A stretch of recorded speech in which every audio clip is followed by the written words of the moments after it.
Don Hutchison presents 3 ways that he believes Arsenal can beat Manchester City on Sunday.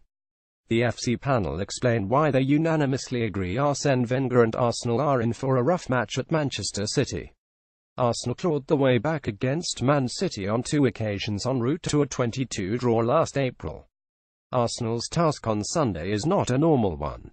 How do you stop a team scoring at a rate that threatens to smash records? A team described by the coach of their opponents in midweek, Napoli, as the best team in Europe led by the best coach in Europe. There are clearly no easy answers, and it is a problem exacerbated by Arsene Wenger's consistent struggle to find the right approach against the bigger sides. Arsenal have gone 14 games without an away win against a member of the top 6. In that time they have registered just 6 points. It is a poor record that would be pretty unimpressive for a mid-table side. The last victory recorded in such circumstances actually came away against City in January 2015, a match chiefly notable for the reinvention of Santi Cazorla as a deep-lying playmaker and the unusual sight of seeing Arsenal employ cautious tactics and a counter-attacking strategy. Standards have dropped so far in regard to away trips to top 6 teams that a 0-0 draw away at Chelsea earlier this season was seen as some sort of great leap forward. And it certainly was refreshing, as Arsenal defended well from the front and matched the defending champions all over the pitch. The lesson of these 2 matches, and the many defeats in between in which Arsenal adopted a cavalier approach and was punished for it, would seem to suggest that a safety-first approach would serve Wenger best on Sunday, especially against a team that has more ways to open you up than a Swiss Army knife. But is that really the case? Wenger seemed to disagree in his pre-match news conference. His answer on the question of whether he would try and shut the match down bears repeating. "The best way to defend sometimes is to attack," Wenger said. "When you want to play football, you have to accept the risk and you have to play. Is it a bigger risk only to defend than to attack? If a team is very strong in attack, maybe it is a bigger risk only to defend." The analysis rings true for this Arsenal team against this Manchester City team, at least. For a start, it is basically inconceivable that City will not score at least 1 goal, maybe 2 and probably 3.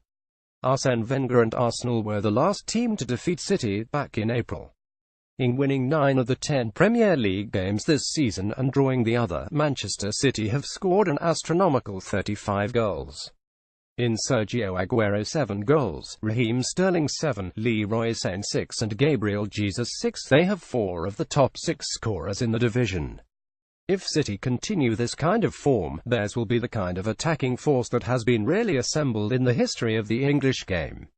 Arsenal have conceded 13 already, the second most of any club in the top 6, 2 more than promoted Brighton and the same as Swansea, who currently sit in 18th place.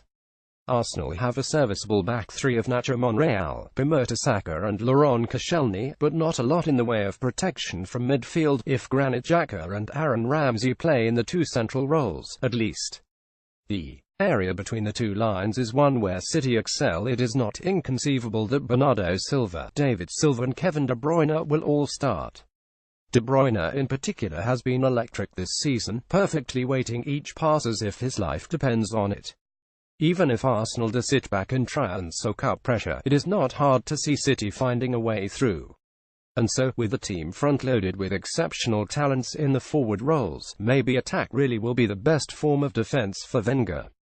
Defeat is by far the most likely result whatever team he chooses and whatever strategy he employs, but a trio of Alexis Sanchez, Mesut Ozil and Alexandre Lacazette at least stand a chance of causing real problems to a City defense, like Arsenal's, which is not the premium feature of the team and doesn't have a great deal of protection. The problem against City is having the ball long enough to construct something promising.